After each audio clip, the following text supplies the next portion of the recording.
while my husband lay in a coma, I cleaned the one place he always kept locked. His closet. Deep inside his old army boots, I found a letter postmarked 1975. I smiled at the memory until I saw the bank ledger hidden beneath it. I froze in horror. My husband had kept this hidden all these years. Welcome to her Kindle Stories. I share new life stories here every day, and I'd really appreciate it if you hit subscribe and gave my video a like. Now, let's jump into the story. I'm sure you'll enjoy it till the end. Ana Flores sat at her kitchen table in the quiet suburbs of San Antonio, staring at the steam rising from her coffee mug. It was a Tuesday morning, and in Ana's house, Tuesday meant laundry. The house was perfectly still, the way it always was after Kenneth left for his weekly golf game. For 43 years, Ana had built her life around these quiet routines. The countertops were wiped down, the floor was swept, and the bills were stacked neatly by the door. She was proud of this life. It was predictable. It was safe. She took a sip of coffee, enjoying the silence. She looked at the clock on the microwave. Kenneth should have been halfway through the back nine by now. He usually called around noon to let her know he was heading to the clubhouse for a sandwich. But the phone rang at 10:15. Ana frowned. It was too early.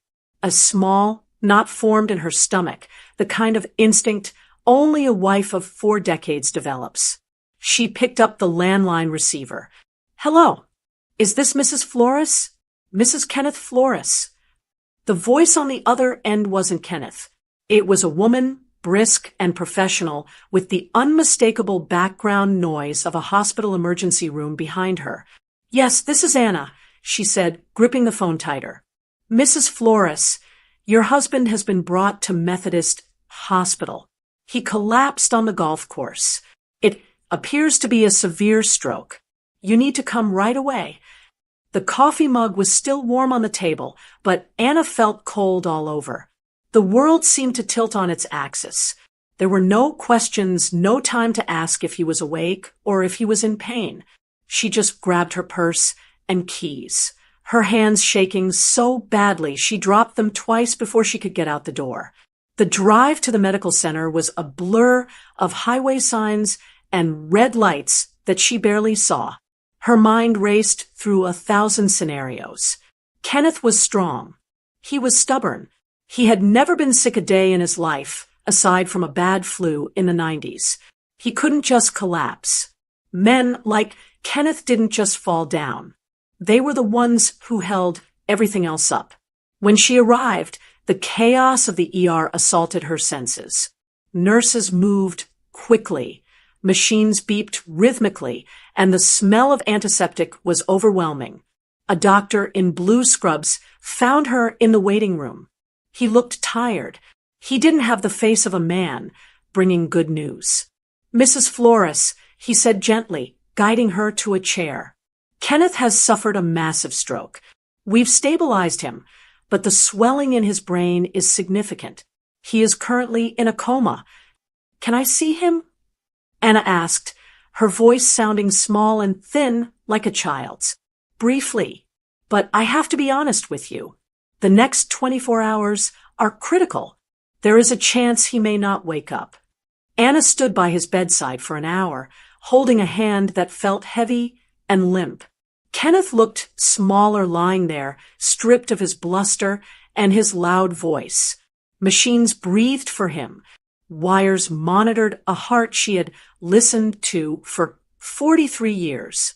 But eventually the nurses needed to work, and the doctor returned. Go home, Ana, he said, using her first name now. There is nothing more you can do here tonight. You need to rest. If anything changes, we will call you immediately. Walking out of the hospital felt wrong, like leaving a part of her body behind. But Ana was a woman who followed rules. The doctor said go home, so she went home, pulling into the driveway. The house looked exactly as she had left it, but it felt completely different. It felt like a tomb. She unlocked the front door and stepped into the silence. It was deafening. Kenneth's golf shoes weren't by the door. His jacket wasn't thrown over the banister. The coffee mug was still on the table where she had left it that morning, a relic from a life that had existed just 4 hours ago. Anna wandered through the living room, touching the back of his recliner. Panic started to rise in her chest, tight and suffocating. What if he didn't wake up? What if this was it? She couldn't just sit there. She couldn't sit and wait for the phone to ring with bad news. She needed to do something. She needed to prepare.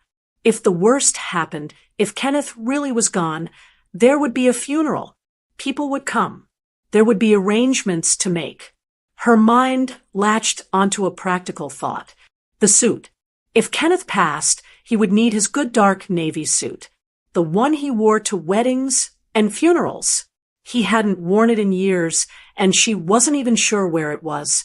Kenneth was fiercely private about his side of the walk-in closet. He called it his office. He had always forbidden her from cleaning in there, claiming she messed up his system. "Don't touch my things, Anna," he would snap if he saw her trying to organize his shelves. "I know where everything is. You just leave it be." For years, she had obeyed. She was the good wife who respected his space, even as the rest of the house was kept spotless by her hands. But Kenneth wasn't here to stop her now. And if he was going to die, he needed to look presentable. Anna walked into the bedroom and stood before the closet door.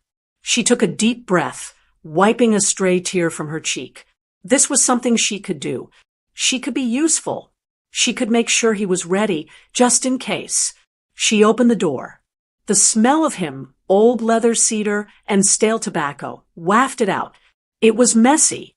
Boxes were stacked haphazardly. Shirts were jammed together on the rack. It was chaos. "I'm just finding the suit, Kenneth," she whispered to the empty room, feeling a strange twinge of guilt for disobeying him even now. "I'm just going to straighten up a little." She stepped inside, pushing aside a heavy winter coat. She didn't know it yet, but she wasn't just stepping into a closet. She was stepping into the wreckage of her own marriage. She reached for the suit bag in the back, but her foot bumped against something hard on the floor. She looked down. It was a pair of old, dusty army boots pushed deep into the corner, hidden behind a stack of shoeboxes. Anna paused. He hadn't worn those boots since the 70s. Why were they still here? Why were they hidden? Driven by a sudden, strange curiosity, she knelt on the floor. She reached out and touched the worn leather of the boots. She intended to move them out of the way, but as she lifted the left boot, she felt something shift inside. It wasn't empty. There was something stuffed deep in the toe. Anna's heart beat faster. She shouldn't be looking. This was his private space. But her hand moved on its own, reaching into the dark interior of the boot. Her fingers grazed smooth paper. She pulled it out. It was a bundle of letters wrapped tightly in plastic. She sat back on her heels, the bundle heavy in her hand. The silence of the house seemed to press in on her. She wasn't just a wife looking for a suit anymore. She was a woman holding a secret she was never meant to find. And as she looked at the faded handwriting on the top envelope, she realized the panic of the hospital was nothing compared to what was about to happen. Anna sat back on her heels, the cold floor of the closet pressing into her knees. The bundle of letters felt heavy in her hand, heavier than paper should feel. For a moment, she just stared at it, the plastic crinkling slightly under her grip. Her heart was hammering against her ribs, a fast, rhythmic thumping that echoed the panic she had felt at the hospital earlier. She put the bundle down on the floor, pushing it away as if it were hot to the touch. Not yet. She couldn't look at it yet. She needed to calm down. The doctor had told her to rest, but her mind was racing too fast for sleep. She turned her attention back to the closet. It was a disaster. Kenneth was a man who demanded order in every other part of his life. His garage tools were outlined on a pegboard. His bills were filed alphabetically, but this closet was his chaos. It was the one place he let things pile up, and now Anna understood why he never let her in here. It wasn't just messy. It was crammed with 40 years of things he couldn't let go of. "All right, Kenneth," she muttered to the empty room, her voice trembling slightly. "Let's see what you've been keeping in here." She started with the shirts. She pulled them off the hangers, folding them into neat piles. Some of them were threadbare at the collars, shirts he hadn't worn since the 90s. Why did he keep them? She moved a stack of sweaters and found a series of shoeboxes lined up against the back wall. They were dusty, the cardboard soft with age. Anna pulled the lid off the first box. She expected to find old photos or maybe spare change. Instead, it was filled to the brim with receipts. She frowned, picking up a handful. They weren't for big purchases like a car or appliances. They were small, insignificant scraps of paper. A gas station receipt from 1998. A diner receipt for a burger and fries from 2003. A ticket stub for a movie she didn't remember seeing. She squinted at the faint ink on a receipt from a steakhouse in Austin. It was dated 12 years ago. Kenneth hated Austin. He always complained about the traffic whenever they had to drive through it. Yet, here was a receipt for a dinner for two on a Thursday night. She felt a prickle of confusion. Why would anyone keep trash like this? It didn't make sense. She put the lid back on, feeling a strange sense of unease.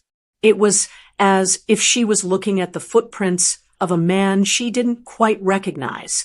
She stacked the boxes to the side, telling herself she would shred them later. It was probably just a quirk of getting older, she reasoned. Old men became hoarders sometimes. It didn't mean anything sinister. She moved deeper into the closet, pushing aside a heavy wool coat that smelled of mothballs. Behind it hung his old military dress uniforms, preserved in plastic garment bags. Kenneth had been proud of his service in the army. He didn't talk about it much, but he kept the uniforms immaculate. Anna ran her hand down the sleeve of the jacket. She remembered how handsome he had looked in it when they first met. He was thinner then, with a full head of dark hair and a smile that could stop traffic. That was the Kenneth she fell in love with. The man who wrote her sweet notes and drove an old pickup truck. Seeing the uniform brought a small, sad smile to her face. He was fighting for his life right now in a sterile hospital room, and here she was invading his privacy. Guilt washed over her again. She should stop. She should close the door and wait for him to come home. But she couldn't. The closet was half cleaned now, piles of clothes creating a barricade around her. She had to finish. She reached the back corner, the darkest part of the narrow space.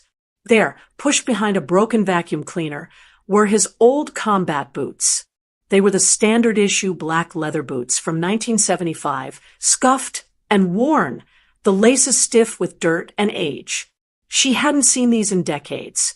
She thought he had thrown them out when they moved into this house 20 years ago. Anna reached out and grabbed the left boot to move it. It was surprisingly heavy. It didn't feel like an empty shoe. It felt like there was a brick inside. She frowned, tilting the boot upside down. Nothing fell out.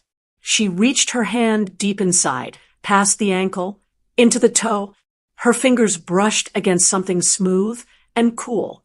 It was the plastic bundle she had touched earlier, the one she had tried to ignore. She pulled it out into the light.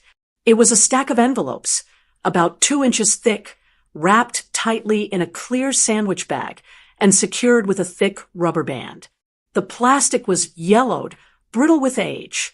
It had been wrapped with care, designed to keep moisture and silverfish away. Kenneth had wanted these preserved. Anna sat there, holding the package.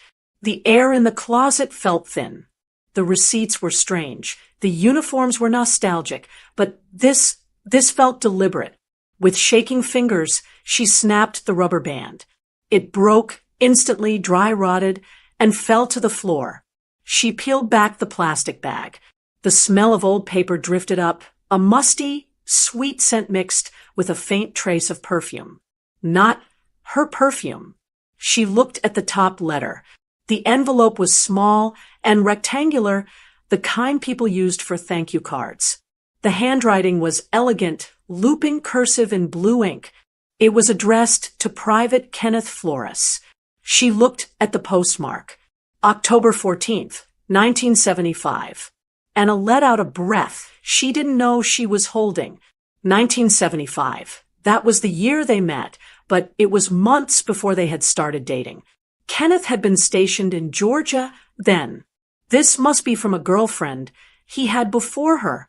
"Oh, Kenneth," she whispered, shaking her head. A wave of relief washed over her. It was just an old flame. Everyone had a past. She had kept a few letters from her high school boyfriend in a shoebox in the attic for years before finally tossing them. It was sentimental. It was harmless. She almost put the stack down. She almost put it back in the boot and walked away, satisfied that her husband was just a sentimental old fool holding on to his glory days. But something made her stop. The stack was thick, too thick for a short fling before he met her. She lifted the top envelope, revealing the one beneath it. The second letter was postmarked June 1976. Anna froze. They were married in March of 1976. Kenneth was her husband in June. Why was he getting letters from a woman in Georgia 3 months after their wedding? Her hands started to tremble uncontrollably.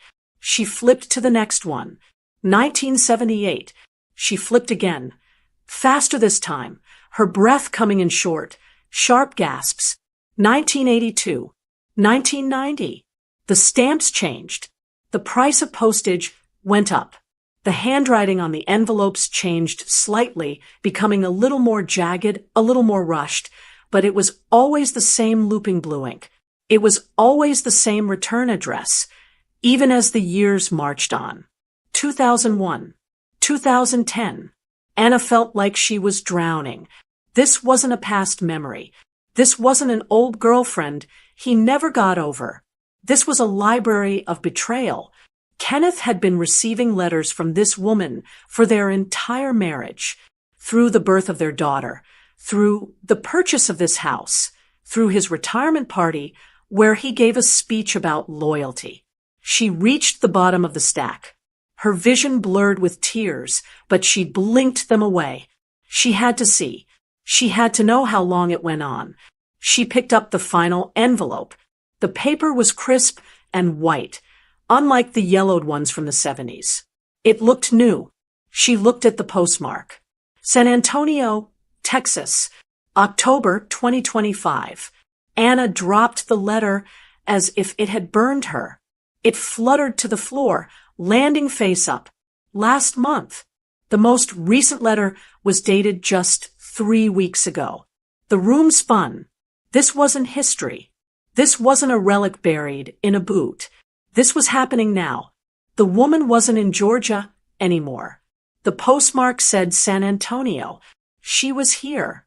Anna sat alone in the closet, surrounded by her husband's old shirts, staring at the letter. The silence of the house was no longer peaceful. It was menacing. Kenneth wasn't just hiding a memory.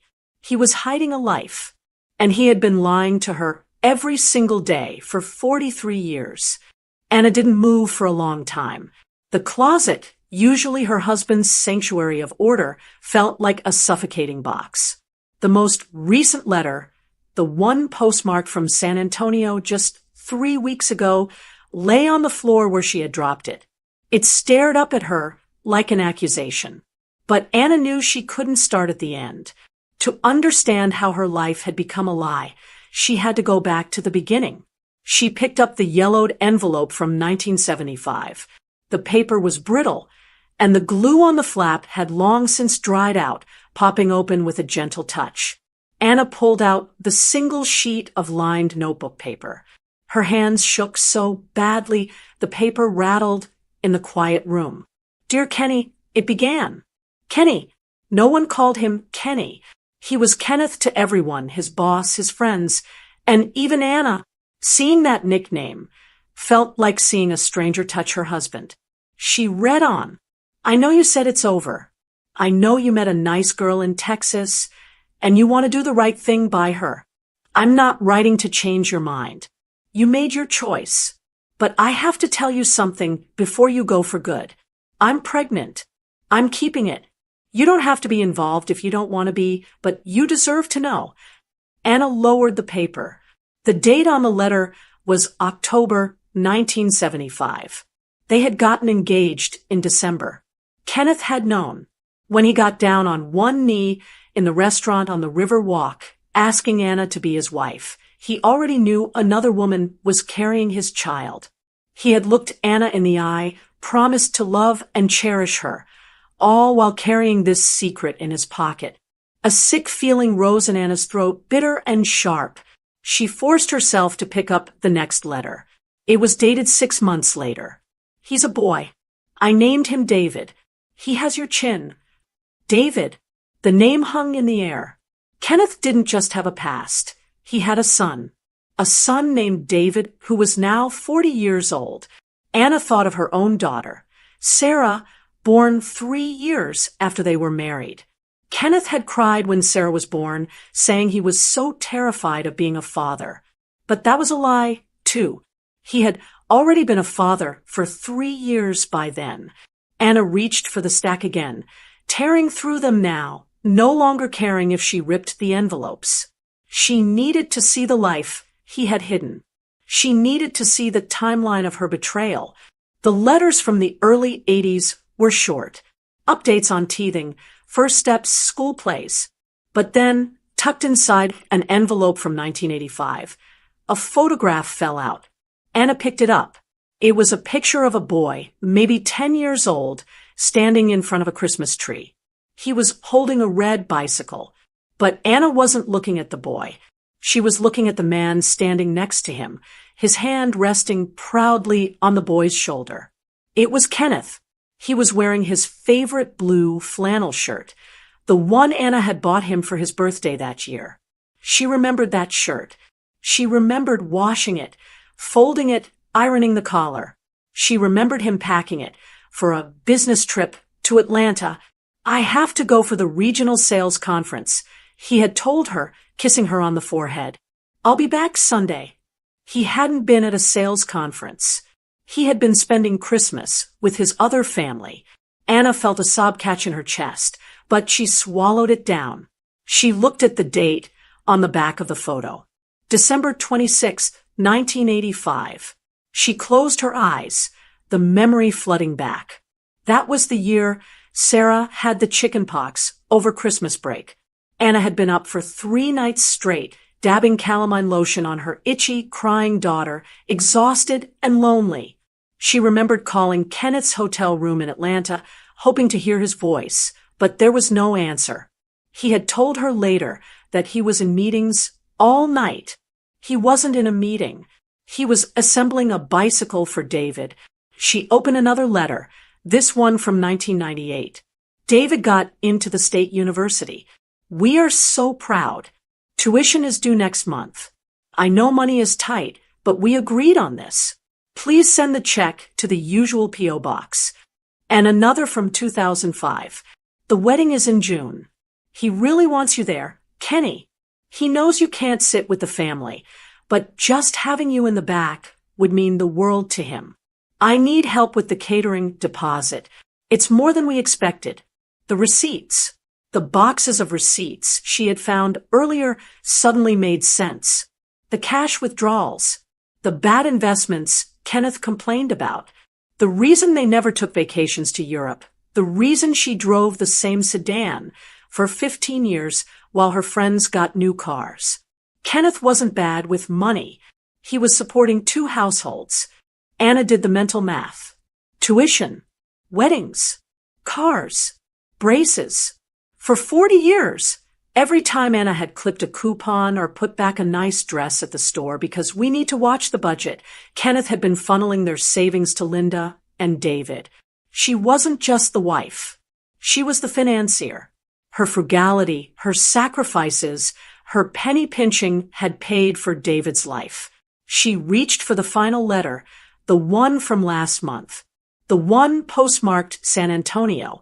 Her hands were steady now, but it was a cold, dangerous steadiness. She pulled out the note. Kenny, the drive from Georgia is getting too hard for me, and I want to be closer to you now that you're getting older. We sold the house. David found us a place in San Antonio over on Laurel Heights. It's only 20 minutes from you. Now that you're retired, maybe you can get away during the day more often. We can finally have some real time. Anna stared at the address written at the bottom of the page. Laurel Heights. It was a nice neighborhood. Old money. Expensive homes. She looked at the wall of the closet, at the rows of Kenneth's neatly hung suits. She realized with a jolting clarity that she didn't know the man lying in the hospital bed. The Kenneth she knew, the quiet, steady, hard-working man, was a character he played when he walked through her front door. The real Kenneth was a man who lived in the spaces in between, a man who could look his wife in the face for 4 decades and lie without blinking. She felt the floor drop out from under her. It wasn't just sadness. It was humiliation. She thought about all the times she had defended him to her friends when he missed dinner parties for work. She thought about how she bragged about his dedication to his job. She had been protecting his cover story for him. She had been his accomplice and his victim at the same time. Anna looked down at the letter from 1975 and the letter from 2025. The beginning and the end. They bookend her entire adult life. Everything in the middle, her memories, her marriage, her trust, felt like smoke. It wasn't real. She stood up. Her knees cracked, stiff from sitting on the hard floor for so long. She didn't bother putting the letters back in the boot. She didn't bother wrapping them up. She gathered them all, the whole sorted pile of them, and walked out of the closet. She went into the kitchen and sat the stack of letters on the pristine granite counter. She looked at the clock. It was early afternoon. Kenneth was still in a coma. He couldn't speak. He couldn't spin a story. He couldn't tell her it wasn't what it looked like. For the first time in 43 years, Kenneth couldn't control the narrative. Anna picked up her car keys. She wasn't going back to the hospital. Not yet. She looked at the address on the recent letter again. Laurel Heights. She needed to see it. She needed to see the other life. She needed to see what her money had bought. Anna walked out the door, leaving the coffee mug from that morning still sitting on the table, cold and forgotten. She had a new destination now. Anna stood with her hand on the doorknob, her car keys biting into her palm. She was ready to drive to Laurel Heights. She was ready to confront the woman living in the house that shouldn't exist. But a cold, hard thought stopped her in her tracks. It wasn't a thought about love or betrayal. It was a thought about math. Laurel Heights was expensive. It was one of the priciest neighborhoods in San Antonio. Kenneth had been a regional sales manager for a paper supply company. He made a good living, but they weren't rich. They lived in a 3-bedroom ranch house. They drove cars until the wheels fell off. They clipped coupons for groceries. How could Kenneth afford to buy a house in Laurel Heights for another woman? Anna turned away from the front door. The heat of the anger that had propelled her out of the kitchen suddenly cooled into a sharp, icy suspicion. Tears were for the weak, and Anna wasn't feeling weak anymore. She was feeling played. She walked back down the hallway, past the kitchen where the stack of letters sat, and straight back into the bedroom. She stared at the closet. The mess she had made earlier was still there, the shirts on the floor, the empty shoeboxes. But she knew she hadn't looked hard enough. She had found the emotional secret, but she hadn't found the engine that kept it running. For 43 years, Kenneth had handled the money. All of it. Every time Anna had asked about their investments or their retirement accounts, Kenneth would give her that patronizing smile. pat her hand, and say, "Don't worry your pretty little head about it, Anna. It's too complicated. I've got it handled. You just worry about the house." She had believed him. She had trusted him.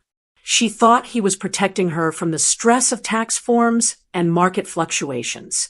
Now she realized he hadn't been protecting her. He had been blinding her. Anna stepped back into the closet. She didn't care about keeping things neat anymore. She grabbed the shoeboxes of receipts she had set aside earlier and dumped them out onto the floor. She kicked through the piles of paper. Gas receipts, diner receipts, trash. He kept the trash to look busy, to look like he was tracking every penny. It was a decoy. "Where is it, Kenneth?" she hissed, throwing a stack of old magazines across the room. "Where did you write it down?" Men like Kenneth didn't do things digitally. He didn't trust online banking. He liked paper. He liked things he could hold. If he was sending money to Linda and David for 40 years, there had to be a record. Kenneth was too meticulous to just hand out cash without tracking it. He treated his life like a business, and every business had a ledger. She turned to his suits. The row of dark jackets hung like silent sentinels. She started patting them down. She checked the pockets of his gray tweed jacket. Nothing. She checked the navy blazer, a wrapper for a peppermint candy, and a lint roller. She reached for the charcoal gray suit at the end of the rack. It was his special occasion suit. He had worn it to his retirement party 3 years ago. She remembered that night. He had given a speech about how he was looking forward to spending his golden years with his lovely wife. Everyone had clapped. Anna had blushed. She plunged her hand into the inside breast pocket of the jacket. Her fingers brushed against something rigid. She pulled it out. It wasn't a wallet. It was a small black pocket notebook, the kind with the stiff cardboard cover. It was old. The corners were frayed and white where the black finish had worn off. Anna opened it. There were no names inside, just dates and numbers, columns and columns of them, written in Kenneth's tight, precise handwriting. January 12th, 1980, $200 February 10th, 1980, $200 March 14th, 1980, $200. Anna frowned. $200 a month. In 1980, that was a lot of money. That was their grocery budget for the whole month. She flipped forward 10 years. January 15th, 1990, $500 August 20th, 1990, $500 braces. The numbers were going up. Inflation. The cost of raising a child. She saw entries for tuition, car insurance, and rent. She walked out of the closet, clutching the notebook, and went to the kitchen table. She pushed the cold coffee mug aside and grabbed a notepad and a calculator from the junk drawer. She needed to see the total. She needed to see the cost of her ignorance. She started adding. The tapping of the calculator keys was the only sound in the house. 1985 total, $6,000. She remembered 1985. That was the year the transmission blew on her station wagon. Kenneth had told her they couldn't afford to fix it right away. She had taken the bus to the grocery store for 3 months. He had let her haul bags of groceries on the city bus in the Texas heat because he claimed money was tight. It wasn't tight. He had sent $6,000 to Georgia that year. 1995 total, $12,000. She remembered 1995. She had wanted to go to Italy for their 20th anniversary. She had saved brochures for months. Kenneth had sat her down, looking somber, and said, "The market is down, Anna. We just can't justify a trip like that right now. Maybe next year." They never went to Italy. Instead, he had bought David a used car and paid for a semester of college. The numbers blurred in her eyes, but she kept typing. 2005 total, $18,000. The wedding, the deposit for the catering that Linda had mentioned in her letter, That was Anna's kitchen renovation money. She had wanted new cabinets for a decade. Kenneth had told her the old ones were fine. Anna's breathing became shallow. The anger wasn't hot anymore. It was cold and heavy, settling in her gut like a stone. She wasn't just a wife who had been cheated on. She was a victim of theft. She reached the final page of the notebook. The entries for the last few years were larger. Lump sums. 2023, $40,000 down payment. The house in Laurel Heights. She hit the total button on the calculator.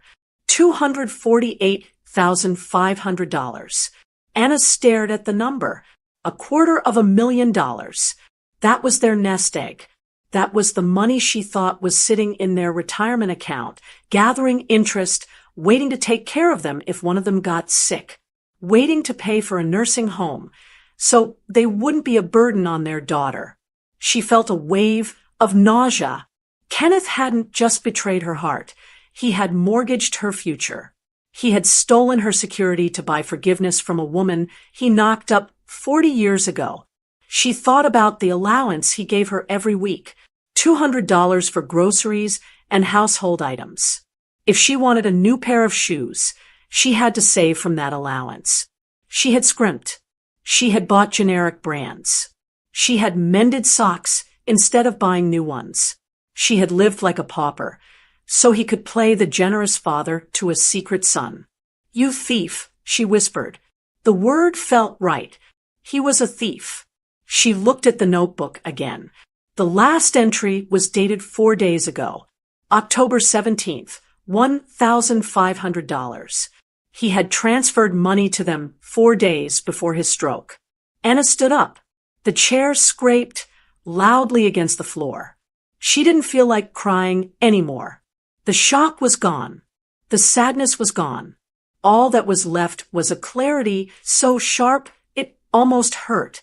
Kenneth thought she was simple. He thought she was the little woman who couldn't handle the math.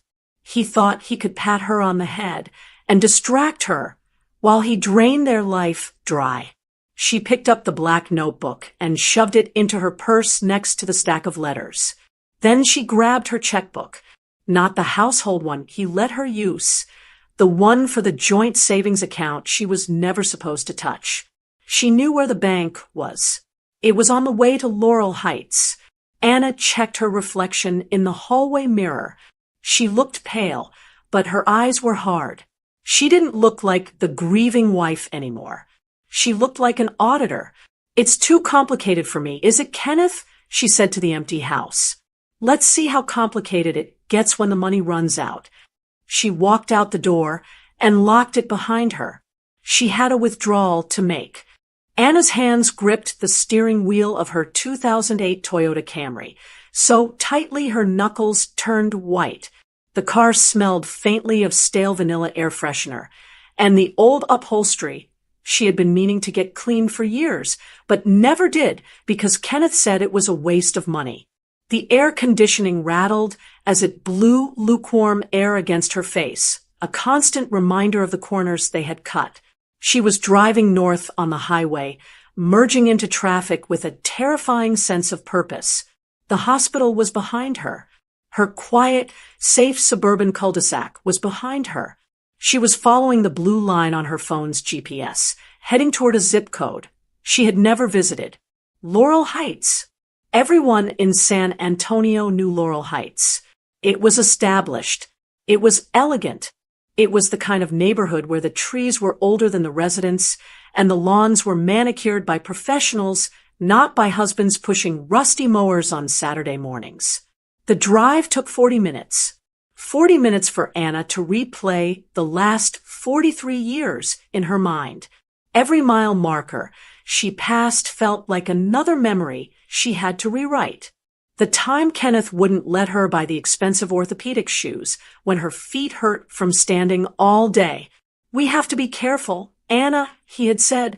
The time she wanted to paint the living room a soft sage green, but Kenneth said paint was too expensive that year, so they lived with the beige walls for another decade.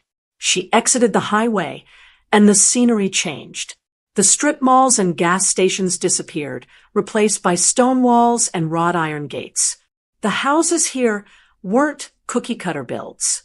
They were unique, charming cottages and stately two-story homes set back from the street. Anna's GPS chirped. In 1/4 mile, your destination is on the right. She slowed down.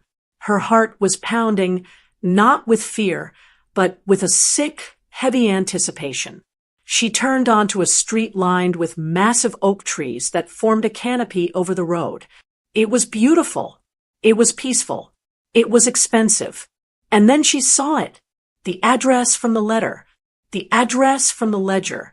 It was a single-story craftsman bungalow, painted a crisp, clean white with dark blue shutters.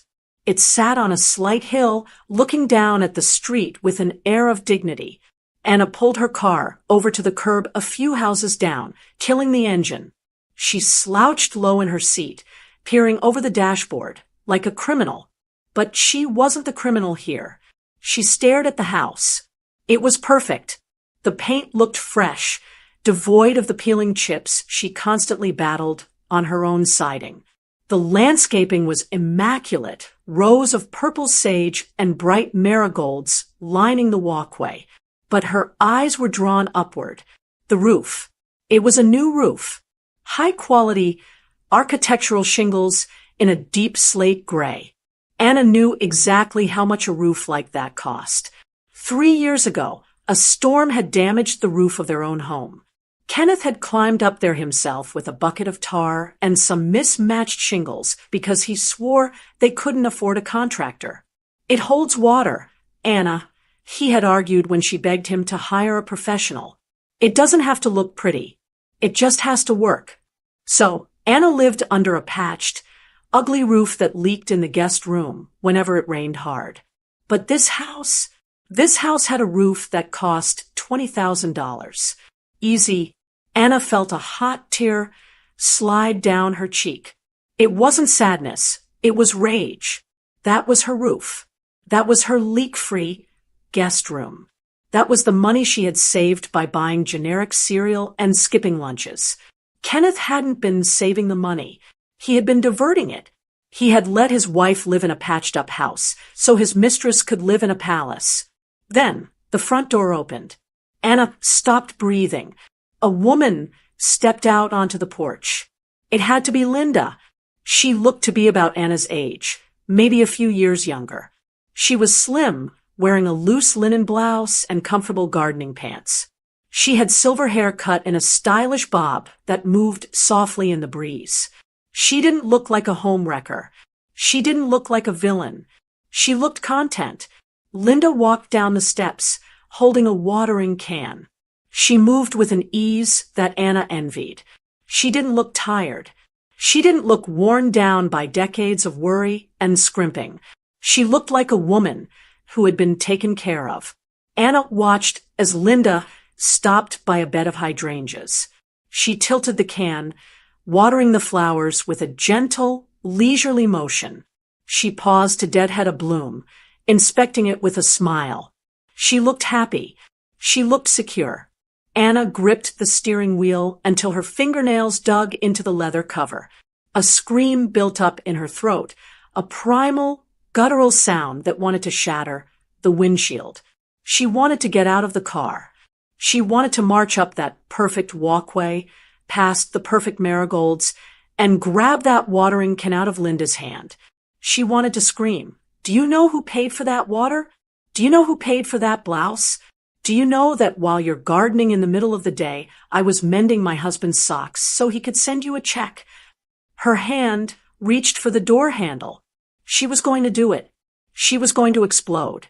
She was going to burn this perfect little life to the ground right now. But then Linda looked up. She waved at a neighbor walking a dog across the street. "Morning, Susan." Linda called out. Her voice was light, cheerful. "Beautiful day for it." "Linda," the neighbor called back. They smiled. They were neighbors, friends.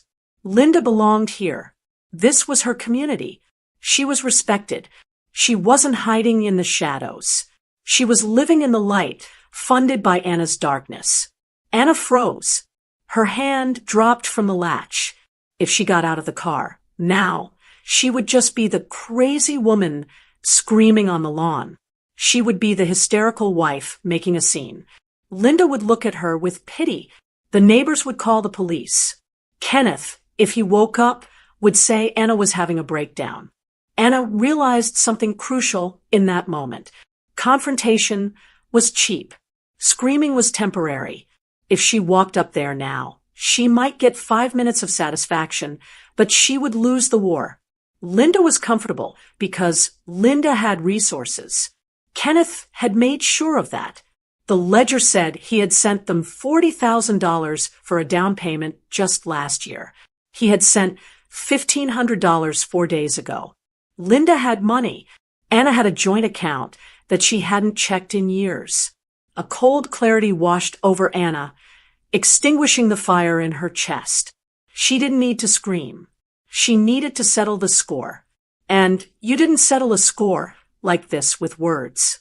You settled it with assets. Anna looked at the house one last time. She memorized the pitch of the roof. She memorized the curve of the walkway. She memorized the peaceful look on Linda's face. Enjoy the flowers, Linda, Anna whispered, her voice sounding terrifyingly calm even to her own ears. Because the water just got cut off. She put the car in drive. She didn't peel out. She didn't honk. She slowly pulled away from the curb, merging back onto the quiet tree-lined street. She wasn't going back to the hospital to hold Kenneth's hand. She wasn't going home to cry into his pillow. She had seen the ledger. She knew exactly how much was left in their joint savings account. It was a substantial amount, money Kenneth had likely been planning to siphon off slowly over the next few years to pay for Linda's retirement. Anna checked the time on the dashboard. 1:45 p.m. The bank was open until 5 o'clock. She had 3 hours to change the power dynamic of the last 40 years. Kenneth was in a coma. Linda was in her garden. Neither of them knew that the quiet, submissive wife had just woken up. Anna pressed the gas pedal. The old Toyota groaned, but it moved forward, carrying her toward the only thing that mattered now, the money. The automatic glass doors of the First National Bank slid open with a soft whoosh, hitting Anna with a blast of refrigerated air. It was a stark contrast to the humid Texas heat outside, and it made her shiver. Or maybe she was shivering because of what she was about to do. Anna clutched her purse tighter against her side. Inside, tucked next to the damning black notebook and the stack of letters, was her checkbook. It felt heavy, like a weapon she wasn't trained to use. She paused in the lobby, scanning the room. It was quiet. A security guard stood by the door, looking bored. A young mother was wrestling a toddler near the teller line. To the right, behind a low glass wall, sat the personal bankers at their mahogany desks. She recognized Mr. Henderson immediately. He was the branch manager. He was a man Kenneth played golf with occasionally. A man who sent them a Christmas card every year featuring his golden retrievers. Anna took a breath. She needed to look normal. She needed to look like the dutiful wife running an errand, not a woman about to commit financial mutiny. She smoothed down her skirt, checked her reflection in the glass partition, and walked straight toward Mr. Henderson's desk. Mrs. Flores. Mr. Henderson looked up, a genuine smile breaking across his face. He stood up, buttoning his suit jacket. Good to see you. I heard about Kenneth. How is he doing? We were all so shocked. Anna forced the corners of her mouth up. It felt tight and unnatural. Hello, Robert. He's stable. The doctors are hopeful, but he hasn't woken up yet. I'm so sorry, Robert said, shaking his head. If there is anything we can do, anything at all, you just let us know. Kenneth is a good man. The word stung. A good man. Everyone thought that. Anna had thought that until 3 hours ago. Now, hearing it felt like a slap in the face. Kenneth had built this reputation carefully, brick by brick, while using the mortar of their savings to build a life somewhere else. Actually, Robert, Anna said, her voice surprisingly steady. I'm here on business. I need to make some changes to our accounts. With Kenneth in the hospital, things are uncertain. I need to make sure everything is in order. Of course, Robert said, gesturing to the chair opposite him. Please sit down. We can handle whatever you need. Anna sat. The chair was leather, comfortable, and expensive. She wondered if the bank had paid for it with the fees Kenneth had paid over the years to transfer money to Georgia.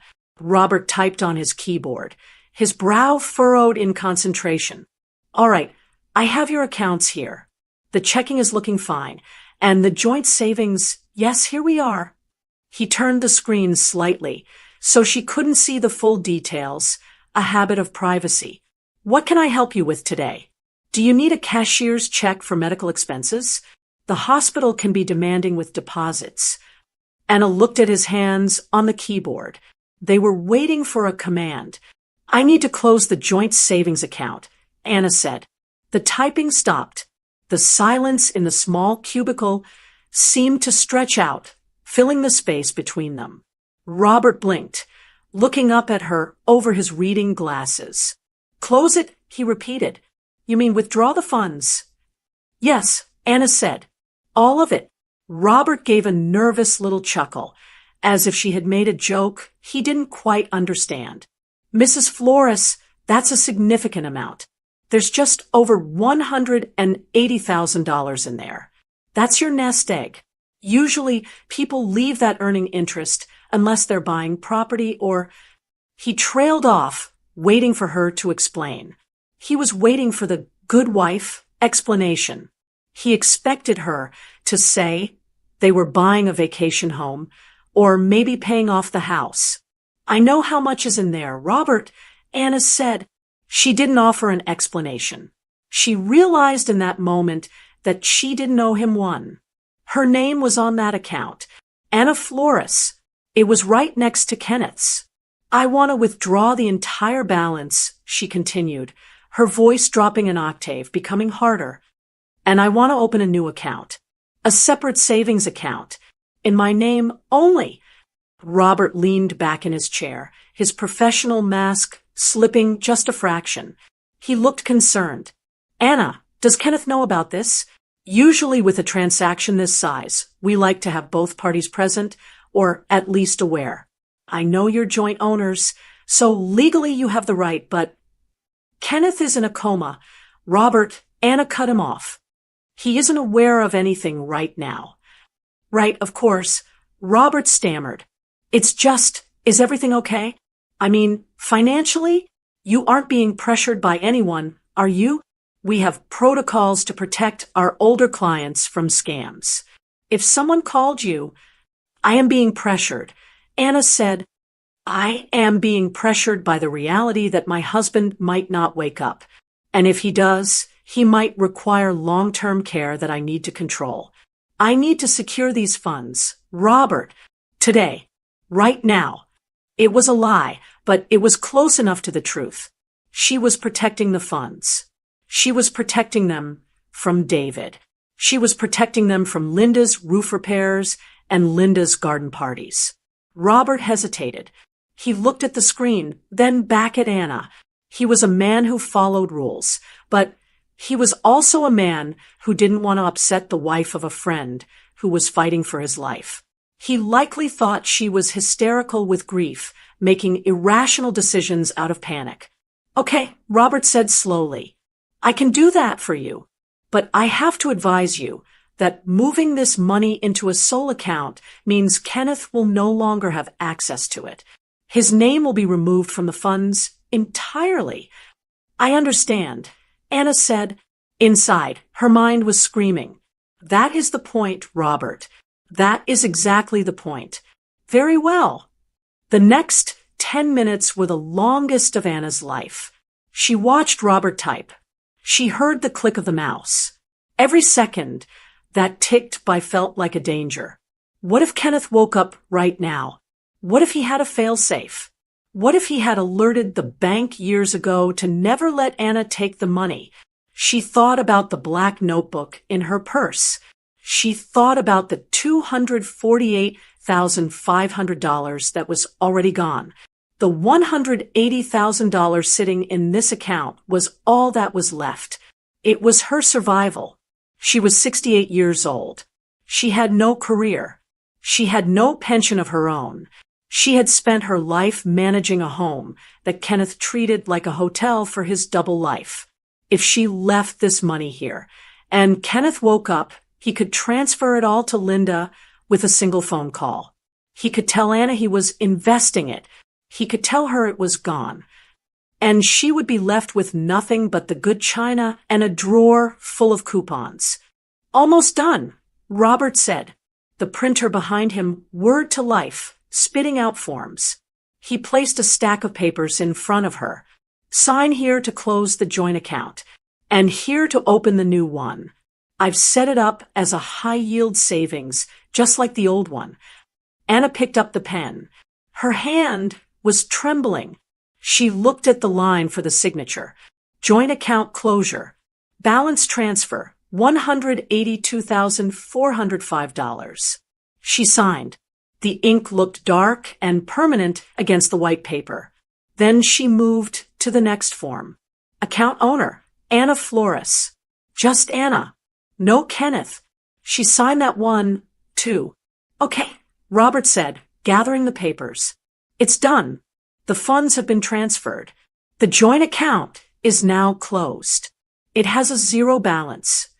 He handed her a receipt. Anna took it. She stared at the number at the bottom of the joint account summary.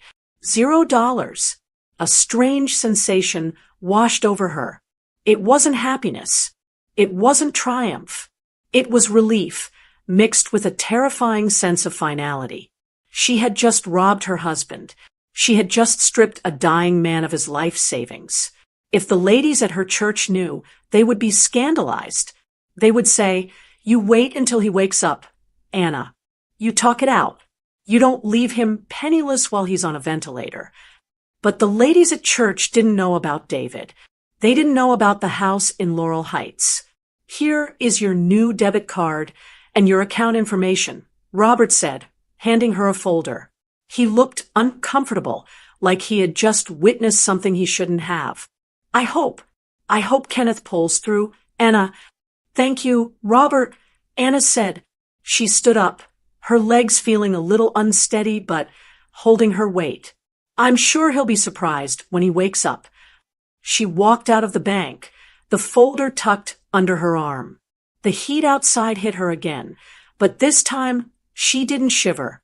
She got into her car and sat there for a moment, staring at the dashboard. She imagined Kenneth waking up.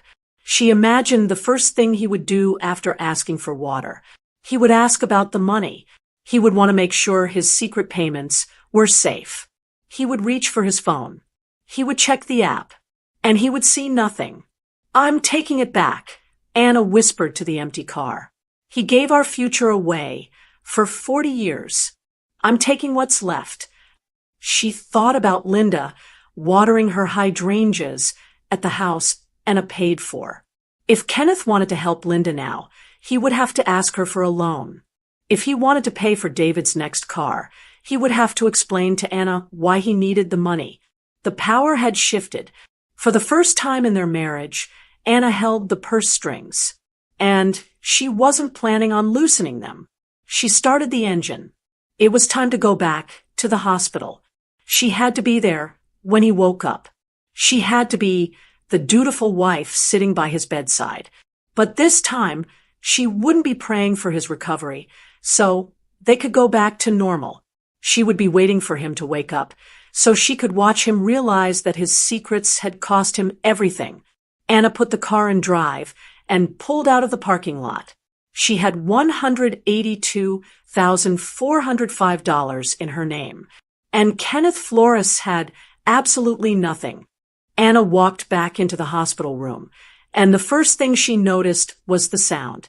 The rhythmic, steady beep, beep, beep of the heart monitor was the only thing filling the silence. It was the sound of Kenneth's life, measured out in electronic pulses. Before she had left for the bank, that sound had terrified her. It had sounded like a countdown to a life without him. Now, it just sounded like a clock ticking away the time until he had to answer for what he had done. She closed the door softly behind her. The room was dim, lit only by the fluorescent light above the sink and the glow of the monitors. Kenneth was exactly where she had left him, propped up slightly on pillows, his face pale and slack. A tube was still taped to his hand, feeding him fluids. He looked helpless. He looked like a man who needed his wife. Anna walked to the vinyl recliner in the corner, the uncomfortable visitor chair, where wives were supposed to sit and pray. She didn't pray. She sat down, placing her purse on her lap. She crossed her legs and smoothed her skirt. Inside that purse sat the evidence of a double life: the stack of letters from Linda, the black notebook of stolen numbers, and the fresh bank receipt showing a balance of $0.00. She felt a strange sense of calm. It was the calm of a soldier who has checked their weapon and is just waiting for the enemy to cross the ridge. She watched his chest rise and fall, up and down, up and down.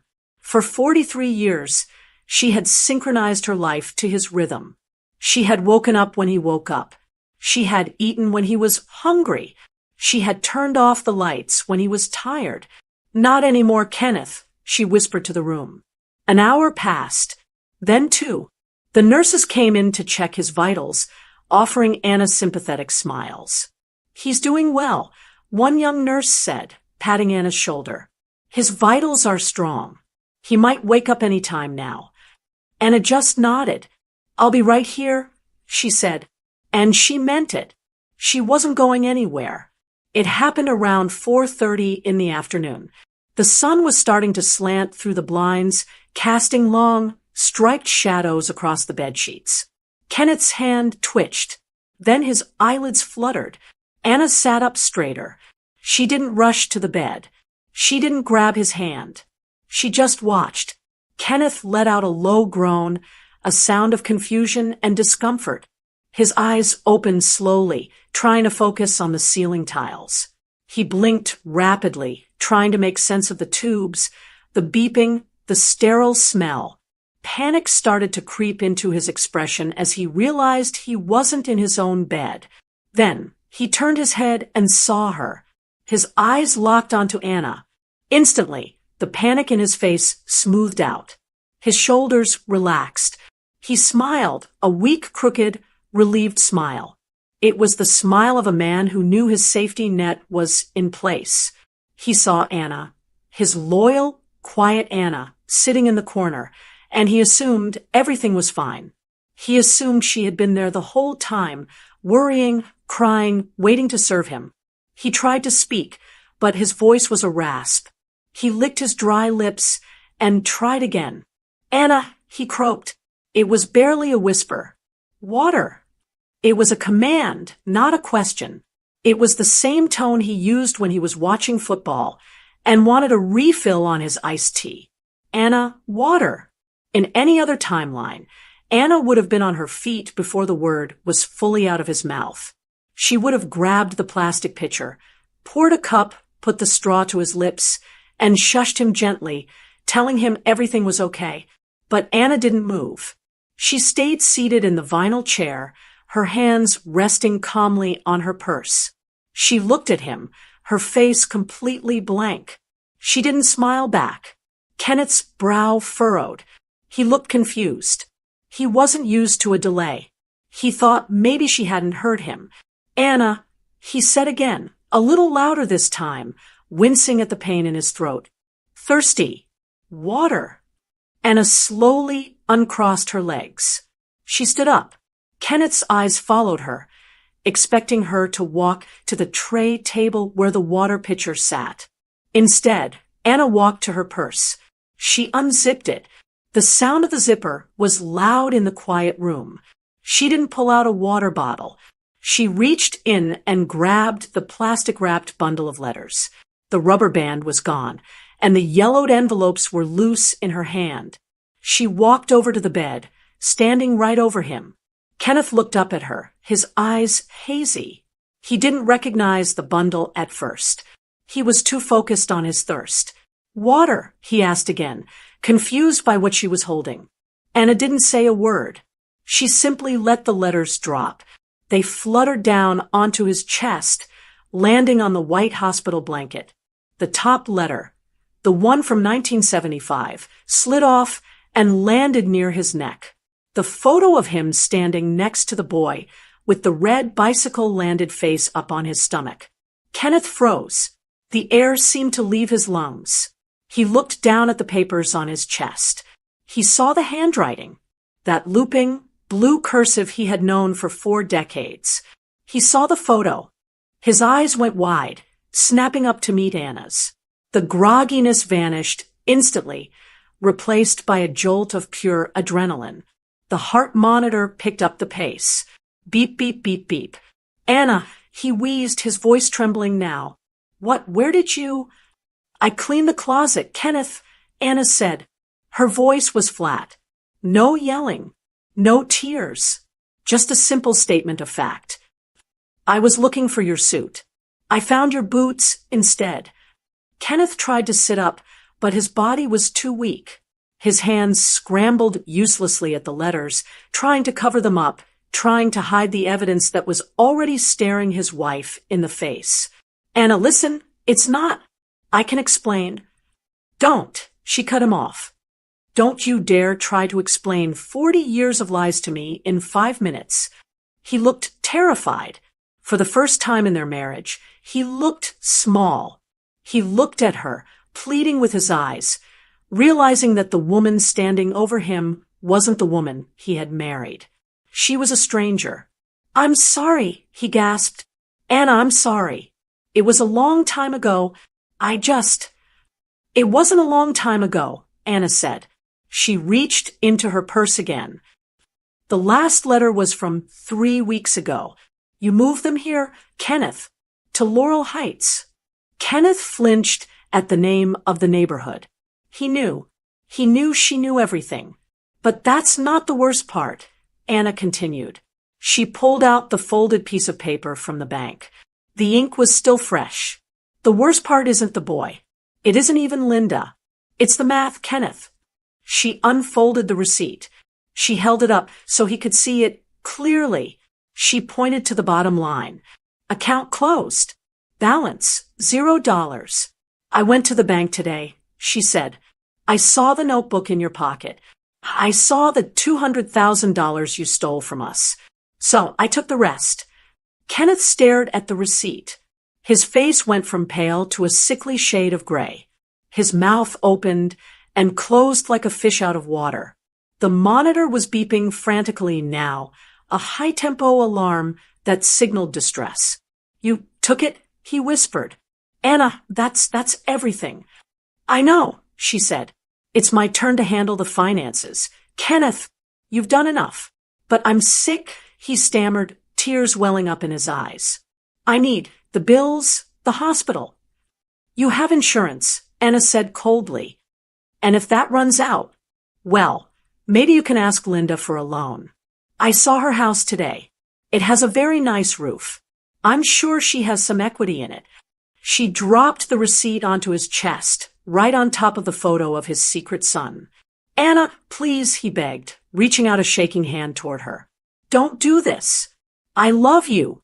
You're my wife." Anna looked at his hand. It was the hand that had held hers at the altar. It was the hand that had signed the checks to the other woman for 40 years. She didn't take it. "I was your wife," Anna said. "Now, I'm just your creditor." The door to the room burst open. A nurse rushed in, eyes scanning the monitors. "Mrs. Flores?" His heart rate is spiking. "Is everything okay? Did something happen?" Anna stepped back from the bed. She smoothed her purse strap over her shoulder. She looked at the nurse with a calm, polite expression. "He just woke up," Anna said. "He's a little agitated. He realized he forgot to pay a bill." She looked back at Kenneth one last time. He was gasping, clutching the letters and the receipt to his chest, drowning in the mess he had made. "I'm going to the cafeteria to get some coffee," Anna said. "I think he needs a moment to rest." She turned and walked out of the room, leaving him alone with the beeping machine and the ruins of his double life. Anna stayed in the cafeteria for exactly 30 minutes. She drank a cup of black coffee that tasted like burnt cardboard, watching the clock on the wall. She wasn't hiding. She was letting him stew. She knew Kenneth better than anyone. She knew that right now, lying in that hospital bed, his mind was racing. He was rehearsing his speech. He was building his defense. Kenneth had been a salesman for 40 years. He knew how to spin a disaster into a pitch. He just needed time to figure out the angle. When she finally walked back into the room, the nurse had tidied up. The letters were no longer scattered on his chest. They were stacked neatly on the bedside table, right next to the pitcher of water. Kenneth was sitting up more fully now, the head of the bed raised. His color was better, less gray, and more flushed, though Anna suspected the flush came from panic rather than health. He watched her come in. His eyes were wet, red-rimmed. He had been crying. "Anna," he said, his voice thick. He didn't demand water this time. He sounded broken.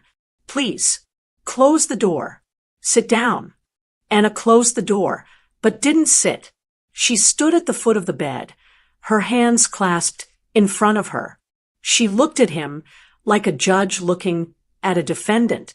"Talk," she said. One word. That was all she gave him. Kenneth took a shaky breath. He looked at the stack of letters, then back at her. "It's not what you think. I mean, the letters are real. The boy, David, he's real. But the story isn't what you think it is. I think you have a son you hid for 40 years, Anna said. I think you bought his mother a house with my retirement money. Which part of that is wrong?" "I didn't love her," Kenneth blurted out. The force of it made him cough, his hand clutching his chest. "Anna, you have to believe me. I never loved her. Not really. Not like I love you." Anna didn't blink. "You sent her $250,000, Kenneth. That's a very expensive way to not love someone. It was duty." Kenneth cried. Tears spilled onto his cheeks. "It was 1975, Anna. I was young. I was stupid. I was lonely in Georgia, and she was there. But then I met you. When I came to Texas and met you, I knew. I knew within a week that you were the one. I tried to end it with Linda. I wrote her a letter breaking it off. I told her I had found the woman I was going to marry." He paused, waiting for Anna to soften. She didn't. And then, he whispered, she wrote back.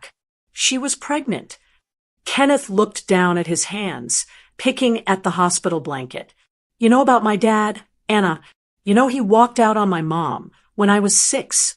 You know I grew up watching her scrape by, watching her cry at the kitchen table because he didn't send a dime. I swore on my life I would never be that man. I couldn't be a deadbeat. I couldn't leave a child out in the world with nothing. So you decided to give him everything," Anna said, "including my kitchen renovation, including our trips, including my security. I had to support him." Kenneth insisted, his voice rising. "He was my blood, but I didn't want to lose you. If I had told you back in 1976 that I had a baby on the way in Georgia, you would have left me. You know you would have. Your father would have never let you marry a man with that kind of baggage." He was right, and that made Anna hate him more. He had stolen her choice. He had decided that his need to be a good father was more important than her right to know who she was marrying. "So I made a deal," Kenneth said, wiping his nose with the back of his hand. "I told Linda I would take care of them, financially.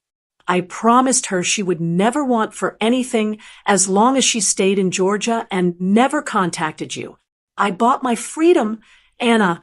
I bought the life I wanted with you." "You bought it with my money," Anna reminded him. "It was our money." Kenneth snapped, a flash of his old temper showing through. I worked for it, too. I worked 60-hour weeks. I took those extra shifts. I traveled for business. You traveled to see them. Anna cut in. I saw the photos, Kenneth. The Christmas of '85. The graduation. You weren't working. You were playing dad. Kenneth slumped back against the pillows. I had to visit sometimes. He was a boy, Anna. He asked about me. What was I supposed to do? Tell him I didn't care? I went there to keep the peace. I went there to keep Linda quiet so she wouldn't call the house. I did it to protect us. He looked at her with pleading eyes, trying to pull her into his delusion. He truly believed it. He believed he was the hero of this story, a man who carried a heavy burden alone to spare his wife. He didn't see himself as a liar. He saw himself as a martyr. I gave her the money, Kenneth said softly. But I gave you my life, Anna. I came home to you every night. I slept in your bed. I held your hand when your mother died. I raised Sarah with you. Linda got the check. You got the man. Anna felt a cold laugh bubbling up in her chest. I got the man, she repeated. I got the man who complained about the cost of a movie ticket. I got the man who made me feel guilty for buying name-brand coffee. I got the man who let me walk around in a coat with a broken zipper for 2 winters because we need to tighten our belts. You weren't tightening our belts, Kenneth. You were tightening mine, so you could loosen hers. Kenneth shook his head. I was trying to be fair. I was trying to do the right thing by everyone. There is no fair when you're living a lie, Anna said. Kenneth closed his eyes for a moment, the beeping of the monitors speeding up again. When he opened them, the sorrow was gone, replaced by a desperate, sharp edge. He was done talking about the past. He was thinking about the immediate future. Anna, he said, his voice trembling. The receipt. The bank account. You didn't really do that, did you? You didn't really move all the money. I did, she said. Every penny. You have to put it back, he said. It wasn't a request. It was a frantic plea. I'm sick, Anna. Look at me. I had a stroke. I can't work anymore. I can't make more money. That savings account, that's all I have. That's all we have. Anna corrected him. And now it's safe. Safe. Kenneth choked out a laugh. You stole it. You can't leave me here with nothing. What if I need rehab? What if I need a nurse? You have to transfer it back to the joint account. Today. Right now.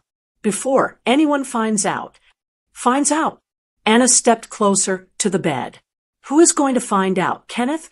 Linda. He flinched. That's what this is really about, Anna said, her voice dropping to a whisper. You aren't worried about your hospital bills. Medicare covers that. You're worried about the first of the month. You're worried about the mortgage payment for the house in Laurel Heights. You're worried that the check is going to bounce and Linda is going to call here asking where her money is. Kenneth's face turned a deep, blotchy red. She depends on me. She's an old woman, Anna. She can't work. If the money stops, she loses the house. David can't support her. I promised her. You promised me, Anna said. You promised to love and cherish. You promised to be honest. You broke those promises every single day for 43 years. Now you want me to honor your promise to your mistress. It's not about her. Kenneth shouted, his voice cracking. It's about me. I'm your husband.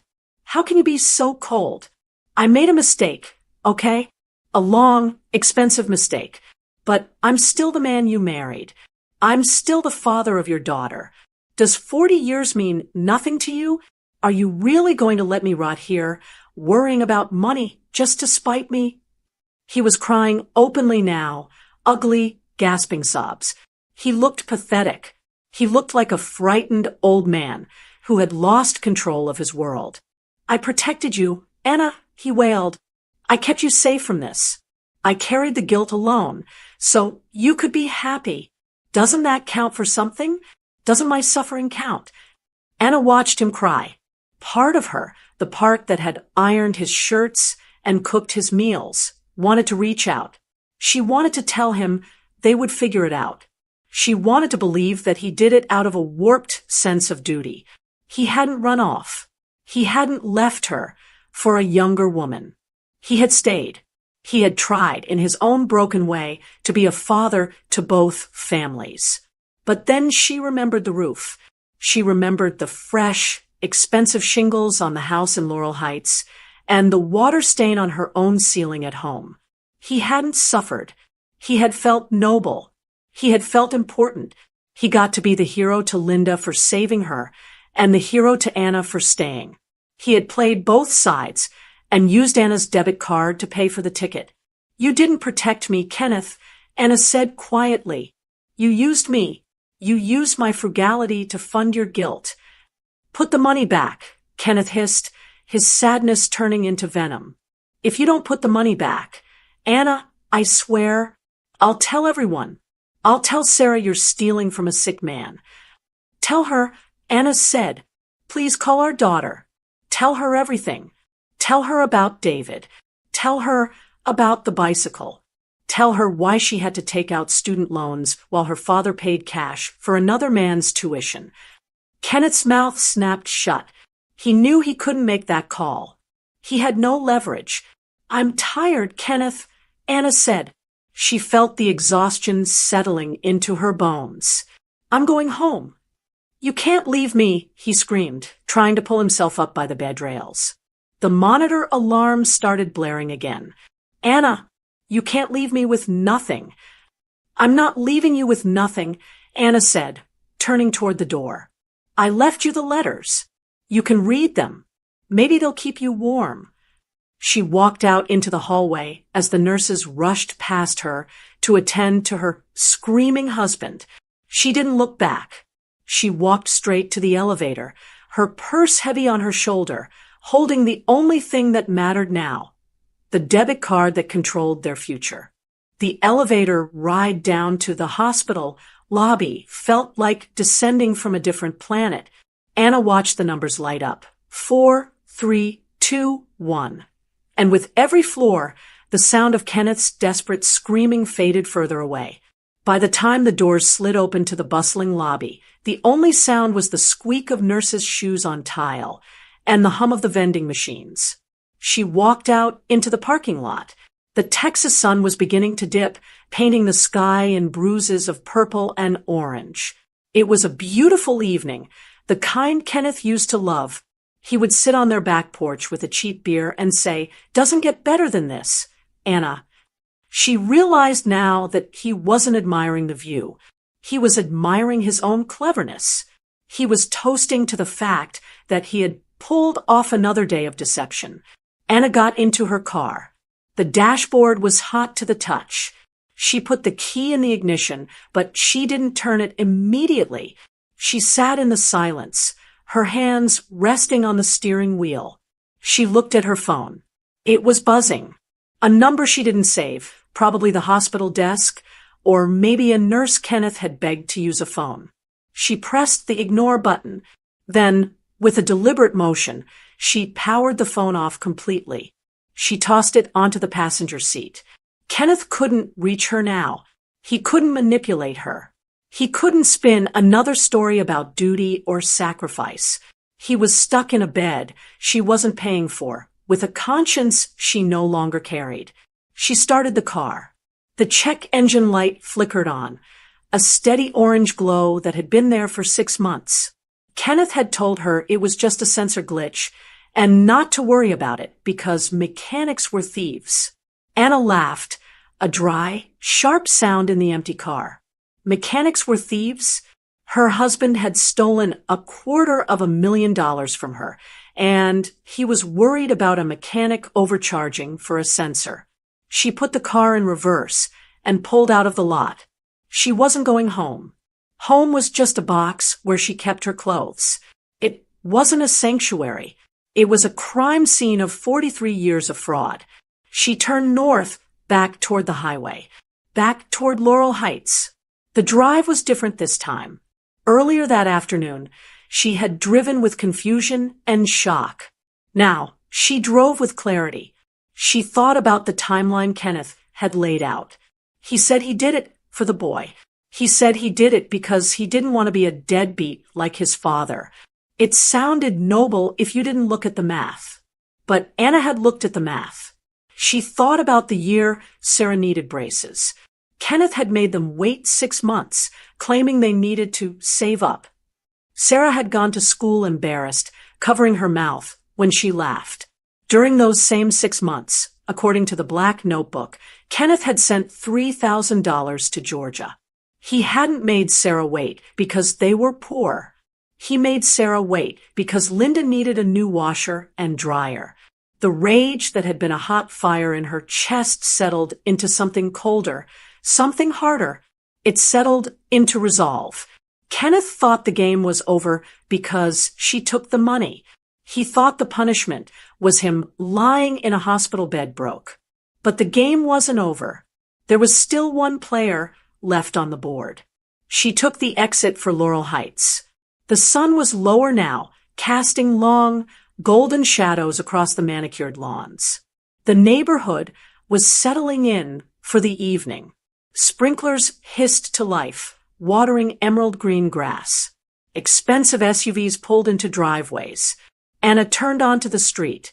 Linda's street. The house looked even more inviting in the twilight. The windows were glowing with warm, yellow light. It looked cozy. It looked safe.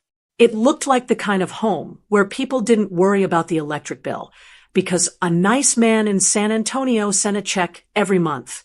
Anna pulled her Toyota up to the curb, right in front of the walkway. She put the car in park and killed the engine. She checked her reflection in the rearview mirror. She looked tired. Her gray hair was a little messy, and her eyes were red-rimmed. But she also looked fierce. She applied a fresh coat of lipstick. It was a small armor, but it made her feel ready. She grabbed her purse, the purse that held the debit card with $182,405 on it. That card was her shield. It was her leverage. She stepped out of the car. The air smelled of jasmine and fresh-cut grass. It was the smell of money. Anna walked up the path. Her sensible shoes clicked against the flagstones. She noticed the details she had missed earlier from the car.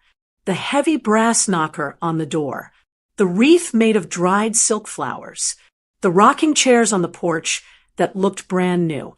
She reached the door. Her heart hammered against her ribs, but her hand was steady. She didn't hesitate. She didn't second-guess herself. She pressed the doorbell. Ding-dong. A deep, rich chime echoed from inside. Anna waited. She heard footsteps, soft, padded footsteps. No rushing, no panic, just the leisurely pace of a woman who had nothing to fear. The lock clicked. The handle turned. The door opened. Linda stood there. Up close, she looked even more like Anna than she had from the street. They had the same build, the same height. Kenneth certainly had a type, but Linda's face was smoother, less lined by worry. She was wearing a soft cardigan over her blouse and holding a glass of white wine. She looked at Anna with a polite, questioning smile. She didn't recognize her at first. Why would she? Anna was the ghost in Linda's story, the nameless, faceless wife in the background who paid the bills. "Can I help you?" Linda asked. Her voice was pleasant, with a faint trace of a Georgia accent that 40 years in Texas hadn't erased. Anna didn't speak immediately. She took a moment to study this woman. This was the woman Kenneth had protected. This was the woman who got the best of him, while Anna got the rest of him. "You have a lovely home," Anna said. Her voice was calm, conversational. Linda blinked, confused. "Thank you. Are you selling something? We have a no soliciting sign." "I'm not selling anything," Anna said. She took a step closer, crossing the threshold of the porch so she was standing under the light. "I'm actually here to collect." Linda frowned, tilting her head. "Collect? I don't understand." Who are you? I recognize the roof, Anna continued, ignoring the question. She gestured vaguely upward. It's slate, isn't it? Very expensive. My husband told me we couldn't afford slate. He said asphalt was good enough for us. But I see he didn't say that to you. Linda went still. The wine glass in her hand trembled slightly, the liquid sloshing against the rim. She stared at Anna, her eyes widening as the pieces clicked into place. The age, the reference to the husband, the bitterness in the tone. Oh my God, Linda whispered. The color drained from her face. She took a stumbling step back, gripping the doorframe. You're Anna. I am, Anna said. Kenneth. Linda stammered, looking past Anna to the street, as if expecting him to be there. Is Kenneth okay? Did something happen? Why are you here? Kenneth is in the hospital, Anna said. He had a stroke.